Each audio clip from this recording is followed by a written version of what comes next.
आयतारा सांजे वाळपय पुलिशेन बेकायदेशीर तरेन बीफ विकपी दोगा जाणांचेर कारवाय करीत तांचेकडच्यान 750 किल बीफ आणि कोल्ड स्टोरेज जप्त केल्ली। सुमार 3 लाख रुपयांचे मांस जप्त केल्ले म्हण कळटा। जाल्यार कारवाय केल्ल्या मुदस्सर शेख आणि रियाज खान या वाळपय रावपी दोगा जाणांक हे प्रकरणात वाळपय पुलिशेन अटक केल्या।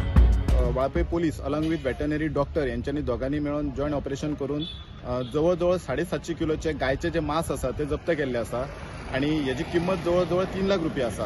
हेतून गजाल अशी जाली की गो प्रेमीक जेन्ना वाळपय जो कोल्ड स्टोरेजीस आसा त्या कोल्ड स्टोरेजींतसून गायचे मांस विकतात अशें म्हणून जेन्ना दुबाव आयलो तेन्ना तेंच्यांनी वेटनरी डॉक्टरांक इन्फॉर्म केलें आणि तेंच्यांनी जेन्ना इन्स्पेक्शन केलें तेन्ना तांकां खरोखरच थंयसर मांस ते आयडेंटिफाय जालें आणि तेंच्यांनी इमिडिएटली वाळपय पुलिसांक आपोवन ही सगळी कारवाई केल्ली आसा।